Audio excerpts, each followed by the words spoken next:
Salutations, je suis très contente de vous retrouver aujourd'hui pour cette nouvelle vidéo qui va être une vidéo point lecture spéciale essai. Il y a quelques temps je vous ai sorti le pendant de cette vidéo qui était mon point lecture sur mes dernières découvertes au niveau de la fiction, et donc dans cette vidéo-ci on va se concentrer sur tout ce qui est non-fiction. Donc le premier je vais vous le présenter tout de suite parce que je ne l'ai pas sur moi puisque je l'ai lu en PDF. C'est un livre qui s'appelle La structure des révolutions scientifiques et qui a été écrit par Kuhn. Kuhn, c'est à la base un scientifique, je ne sais plus exactement quelle était sa discipline, et comme je ne veux pas dire de bêtises, je ne vais pas trop m'aventurer sur ce terrain-là, mais c'était à la base un scientifique qui s'est intéressé dans un second temps à la question de l'histoire des sciences, de la théorie des sciences, et donc de l'épistémologie, c'est-à-dire la philosophie de la connaissance, et plus précisément, bien évidemment, la philosophie des sciences. Plus précisément, ce que Kuhn a mis en place au XXe siècle, puisque c'est un théoricien du XXe siècle, c'est la théorie de la révolution scientifique, qui est une théorie qui, je pense que vous pouvez le supposer, traite de la problématique du développement des sciences, et qui plus précisément visait à s'opposer à une vision très répandue, et qu'il est même d'ailleurs encore aujourd'hui, je pense, qui consiste à percevoir la science comme une forme de continuité, donc de dire que finalement les théories scientifiques doivent être conçues comme étant dans la continuité, dans le prolongement des unes des autres, et donc au fond ce qu'il se passe, c'est que au fil des années, des décennies et des découvertes, on a une adjonction de connaissances et un retranchement de croyances. Donc il y a ces deux idées qui, dans la vision traditionnelle de l'histoire des sciences, reviennent, cette idée de la dichotomie entre connaissances et croyances, et cette idée que l'on est bien dans le cadre d'une progression, donc quelque chose qui s'inscrit encore une fois dans une continuité. Or, pour sa part, Kuhn va s'opposer à cette vision et développer à l'inverse une vision de la révolution scientifique, c'est-à-dire que cette vision consiste à dire qu'au fond la science ne fonctionne pas par continuité mais bien par rupture, et plus précisément par changement de paradigme, c'est-à-dire que ce qu'explique Kuhn dans sa théorie, c'est que toutes les disciplines scientifiques, de la biologie à l'astronomie en passant par la physique, fonctionnent en utilisant des paradigmes, c'est-à-dire des systèmes qui ont des règles, qui ont des délimitations, qui ont des présupposés et qui ont également des limites, et à l'intérieur de ces systèmes on va développer une théorie en ayant conscience des limites que j'ai évoquées juste avant, et donc on va continuer dans ce paradigme à progresser. Et puis un jour, il y a le développement par des chercheurs, chercheuses, ou des groupes de chercheurs et de chercheuses, le développement d'un nouveau paradigme qui vient remplacer cet ancien paradigme. Et c'est ici que se situe la révolution scientifique. La révolution scientifique, c'est donc ce passage d'un paradigme initial à un nouveau paradigme. Donc en fait, pour Kuhn, la science, elle fonctionne, en tout cas la progression scientifique, elle fonctionne grâce à la réunion de deux éléments que sont l'existence d'un paradigme qui, comme tout paradigme, est fini et donc limité, porte en lui des contradictions, porte en lui un défaut d'explication, et de l'autre côté la naissance et le développement de nouveaux paradigmes. Donc pour ma part, je trouve que c'est un livre qui est extrêmement intéressant, et la théorie qui est développée est en elle-même extrêmement intéressante. C'est intéressant et très instructif pour ce qui est de la théorie des sciences en particulier. Moi c'est vrai que c'est un domaine que je connais mal mais qui m'intéresse vraiment beaucoup, et ça faisait d'ailleurs longtemps que j'avais entendu parler de ce livre et que j'avais envie de découvrir ce livre, donc je suis très contente de l'avoir fait, et j'en retire vraiment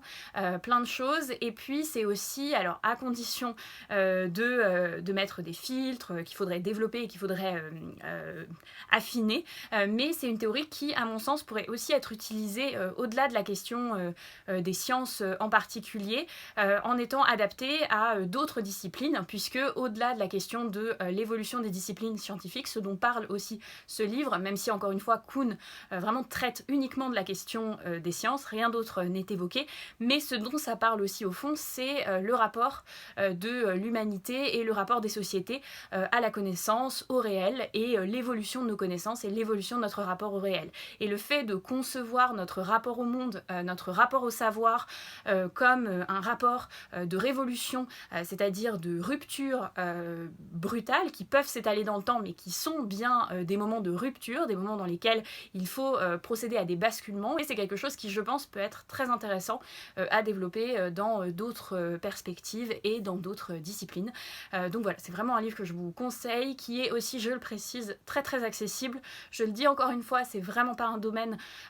qui, moi, m'est familier, et la lecture a été très limpide. Il y a également beaucoup d'exemples qui sont donnés. Donc vraiment, si c'est un... Voilà, si ça vous intéresse, n'hésitez surtout pas, je pense que vous ne serez pas déçus. Alors ensuite j'ai deux livres qui sont un peu dans le même domaine, dans la même dynamique, donc je vais vous les montrer en même temps, puisque ce sont deux livres qui ont été écrits par des écrivains de fiction, mais qui là sont des sortes de chroniques judiciaires, de mémoires de procès, et plus précisément de chroniques judiciaires et de mémoires d'assises. Donc nous avons, bon, on va commencer par celui-ci, les notes sur l'affaire Dominici, suivi de essais sur le caractère des personnages de Jean Giono. Ce livre, c'est un petit peu particulier, puisque pour ma part, ce qui m'a donné envie de le découvrir, c'est la lecture d'une partie de Mythologie de Roland Barthes. Mythologie qui est un recueil de petites capsules sur les années 50-60, et en fait dans ces capsules il y en a une qui parle de l'affaire Dominici, et donc en fait cette capsule est sur l'affaire Dominici, et j'ai appris après coup que Roland Barthes avait notamment utiliser ce qu'avait fait Jean Giono, qui a suivi pour je ne sais plus quel journal, mais l'affaire Dominici. Affaire Dominici, j'ai totalement oublié de le dire, donc je vais le préciser, qui est une affaire de meurtre d'une famille anglaise. C'était quelque chose qui avait fait grand bruit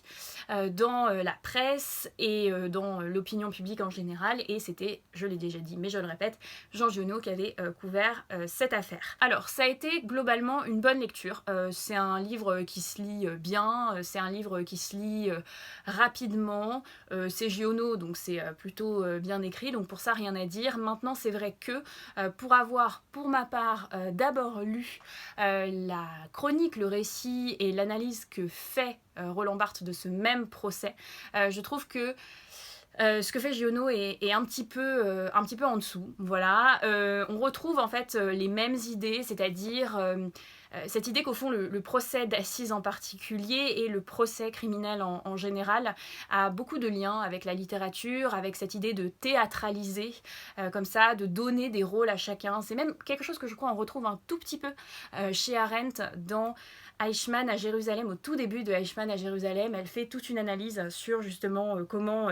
l'accusé est le protagoniste. Il y a vraiment cette idée de protagoniste, de personnage principal, et que Eichmann est en ce sens un protagoniste et un personnage qui est décevant parce que de la même manière qu'un acteur qui ne jouerait pas correctement, qui ne jouerait pas comme ce à quoi on s'attendrait serait décevant, et ben il est lui aussi décevant. Donc c'est un peu cette idée-là, cette idée que ce à quoi on assiste est à la frontière de la fiction, que ce à quoi on assiste c'est une narration véritablement. Il s'agit de raconter, mais c'est une parenthèse, mais je pense que c'est important de le dire, c'est la base aussi d'un procès, hein. Vous savez que une des explications anthropologiques de la justice en général et de la justice pénale en particulier, c'est cette idée d'utiliser le symbole, d'utiliser le rituel, d'utiliser le langage comme un moyen pour la société de se réapproprier en fait l'événement et d'ingérer cet événement. Donc c'est vraiment une analyse qui est très courante pour ce qui est de l'analyse anthropologique de la justice, et c'est ce dont il est question ici, et c'est pas anecdotique que Giono soit écrivain, et c'est pas non plus anecdotique qu'il y ait un autre texte qui s'appelle Essai sur le caractère des personnages. On voit bien ici ce lien très fort entre le procès aux assises et ce qui relève de la fiction. Donc c'est sûr que pour ma part c'est des thématiques que je trouve très intéressantes, mais c'est vrai que dans le cas de ce livre en particulier, je trouve qu'on reste trop, selon moi, dans vraiment la chronique judiciaire. Alors c'est probablement le but qu'il y avait à l'origine, c'est probablement ce pourquoi Giono a été mandaté, donc en soi le critiquer peut être un peu de mauvaise foi, mais je suis un peu restée sur ma faim en fait, et puis je l'ai trouvé peut-être moins pertinent que d'autres analyses que j'avais pu lire chez Barthes, mais aussi dans d'autres textes d'anthropologie juridique, d'anthropologie criminelle, etc. Voilà, j'ai trouvé ça malheureusement un petit peu superficiel, même si encore une fois l'idée de base est excellente extrêmement intéressante. Et en plus, je pense que si on aime les faits divers, et c'est pas du tout un jugement, hein. Voilà, on a tout à fait le droit de trouver que les faits divers c'est intéressant. Moi personnellement c'est pas ce qui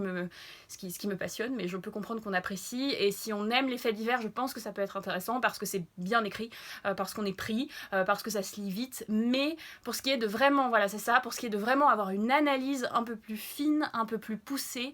malheureusement c'est un petit peu décevant. Et donc dans la même veine, mais là pour le coup j'ai beaucoup plus aimé, j'ai aussi lu les souvenirs de la cour d'assises d'André Gide. Donc dans le cas d'André Gide c'est un petit peu différent de Giono, puisque André Gide a été juré, et donc ce dont il parle dans ce livre c'est cette expérience de juré. Donc ça c'est la première différence avec le livre de Giono. La deuxième différence avec le livre de Giono, c'est que autant Giono on suit l'affaire Dominici, donc tout le procès Dominici, tout ce que Giono avait pris comme note au sujet de l'affaire Dominici, alors que là dans le cas de Gide, ce dont il est question c'est plusieurs procès, puisque les assises ça fonctionne par session, et donc quand on est juré, eh bien on peut être amené à faire plusieurs procès durant la même session d'assises. Donc là ici il y a une pluralité d'affaires, et ce dont parle Gide, et ça j'ai vraiment trouvé que c'était très intéressant, c'est comment ces gens qui viennent d'horizons totalement différentes, hein, et qui sont jurés se retrouvent à devoir juger leurs compères, enfin leurs concitoyens, leurs concitoyennes, et comment voilà ces individus qui viennent de l'extérieur du monde judiciaire se retrouvent pris dans cette machine à jouer un rôle important. Et ça j'ai trouvé que c'était très intéressant, d'autant plus qu'il revient vraiment, en tout cas dans mon souvenir, j'ai lu il y a pas mal de temps, mais dans mon souvenir c'était ça qui m'avait beaucoup plu. Il revient vraiment sur les doutes qu'il y a, sur les incertitudes, sur aussi les absurdités et les incompréhensions qu'il peut y avoir, encore une fois, parce qu'on est face à des gens qui ne maîtrisent pas le système, qui ne maîtrisent pas les codes. Et d'un côté, il y a ces codes, d'un côté, il y a ce système qui est très ritualisé, on retourne sur cette idée de rituel, mais qui est aussi très codifié. Véritablement, il y a une procédure aux assises et au pénal en général, hein, on ne condamne pas quelqu'un de n'importe comment, il y a des choses à dire, il y a des choix à faire, et de l'autre côté, quelque chose qui paraît évident, quelque chose qui est compréhensible par tout le monde, c'est-à-dire un crime. Et donc c'est cette espèce de dichotomie entre les deux, et ces jurés qui se retrouvent pris dans cette dichotomie qui était très intéressante, racontée par André Gide. On retrouve aussi dans ce texte, et c'était aussi vrai pour le coup dans le cas de Giono, et je le mentionne maintenant parce que j'ai oublié de le mentionner quand je vous ai parlé du livre de Giono, mais on retrouve cette analyse qui est presque sociologique, enfin qui en tout cas a été aussi développée en sociologie par des gens comme Bourdieu notamment,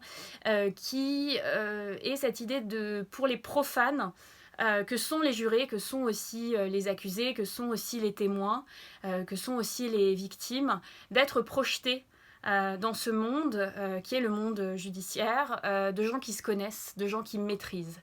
Et c'est quelque chose qui est extrêmement intéressant de voir à quel point la dualité, il y a une dualité dans le procès qui n'est pas la dualité entre le prévenu et la victime, mais qui est la dualité entre les sachants et les profanes, entre ceux et celles qui appartiennent au monde judiciaire, avocats, procureurs, magistrats du siège, etc., et ceux qui n'appartiennent pas à ce monde-là. Et ça, c'était vraiment quelque chose que, en tout cas pour ma part, j'ai trouvé frappant dans ces deux textes, et c'était d'autant plus frappant que les deux textes ont été écrits par des gens qui ne sont pas, en tout cas qui dans ces textes-là ne se positionnent pas comme des chercheurs, des sociologues, des anthropologues, mais bien comme des témoins de la mécanique judiciaire. Donc ça renforçait cette analyse qu'on peut trouver dans d'autres textes. Et voilà. Voilà, sur ce, j'ai terminé, je vous ai présenté mes dernières lectures niveau non-fiction. J'espère vraiment que cette vidéo vous aura plu. J'espère qu'elle vous aura permis de découvrir ou de redécouvrir certains titres. J'espère aussi vous retrouver très vite pour une prochaine vidéo. Et d'ici là, tout le mal que je vous souhaite, c'est de faire de très très bonnes lectures. Salut!